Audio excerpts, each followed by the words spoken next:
Hey, this is Blue Orchid by the White Stripes off of Get Behind Me, Satan. So, great song. It's a lot of fun to play, and it's not that hard to play once you get that little finger work down. So, let's get to it. I will say this, if you have a whammy pedal that makes it sound like the original, I've got my setting right now on harmony, which what it's doing is giving a dry signal, so what my guitar would normally sound like, which is this. And it's adding a sub-octave, or that same note, only an octave lower. So that's how it gets that real beefy sound to it, because it's adding that whole octave lower note. Now, whenever I activate the pedal, like this, now it's giving a dry signal and a whole octave above that, which this song uses. So he does switch back and forth from a sub-octave along with the dry to an up octave along with the dry. So let's get to the song. It starts on the 3rd fret of the E string, which is, I hope you know, a G note. And it is in the key of G.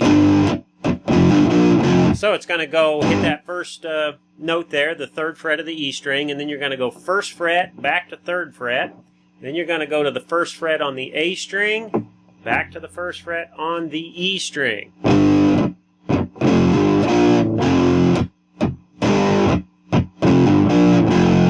Okay, and then it starts over with that same note, 3rd fret. And then it does something similar, only it goes all the way up the ladder. So it goes 3rd fret of the E, back to the 1st fret, 3rd, and then it goes to the A string 1st, 3rd, 5th, up to the D string, 3rd, 5th, and then it resolves back where it started, which is the 3rd fret of the E string. So, E string, 1st, 3rd, A string, 1st, 3rd, 5th, D string, 3rd, 5th. Back to that G note there on the 3rd fret of the E string. And then it throws in this one little lick that goes 1st, 3rd on the E to 1st on the A to 3rd on the E. So that's a little bit different. Instead of the 1st on the E, it goes to the 3rd on the E. So I'll do that opening riff. It sounds like this.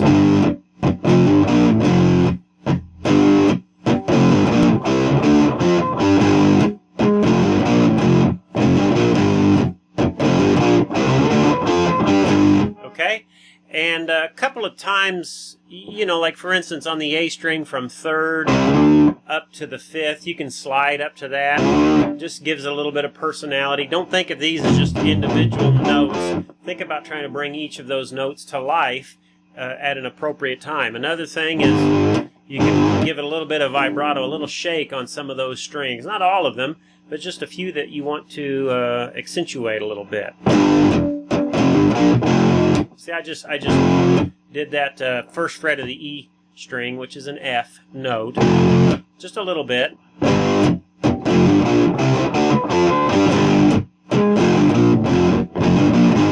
Do it again there, that G note, give it a little vibrato.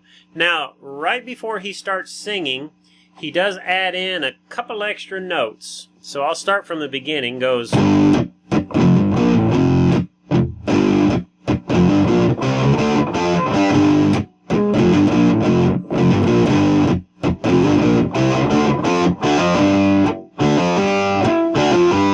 does that. So that's open D string, 3rd fret, 5th fret.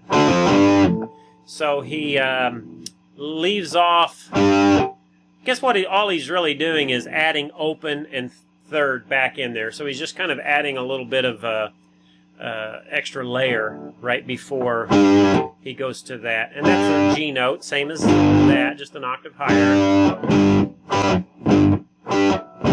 I always tell if I'm in tune, if those two are the same note. And they are, just an octave apart.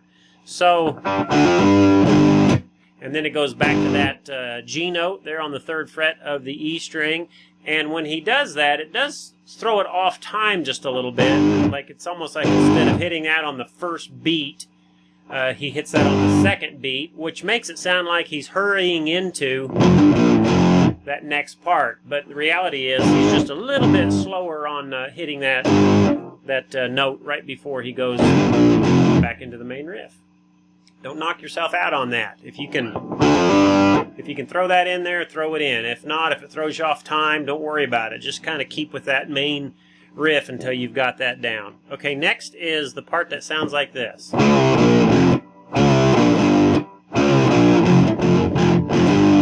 Okay, so that is 3rd fret of the A string to the 1st fret. You'll bend it, relax it, and then go back to the 1st fret of the A string, and it ends on the 1st of the E.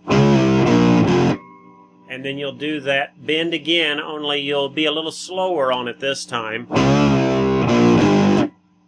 And 1st fret of the A, and 3rd fret of the E. So that's your difference. So 3rd, 1, 1, 3rd, 1, 3.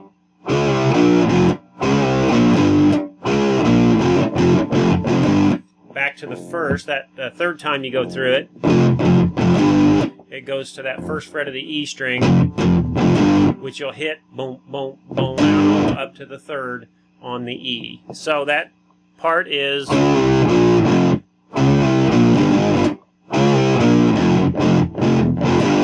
and then it starts over, does it again.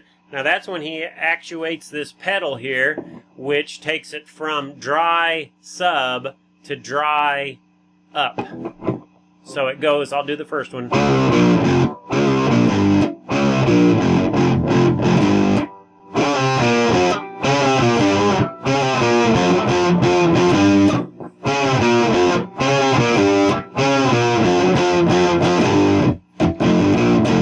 Back into the main riff. So he drops that down, drops the heel down right before he goes back into. So I think that's it, with one exception. The 2nd time through the chorus, when he's saying get behind me, he not only goes up an octave, but I think he's also going up an octave on the fretboard. And so that would be the G string 5th fret. And doing basically the same thing that you were doing down here on frets 1 and 3 of both strings E and A. You're now doing on frets 3 and 4, strings G and D.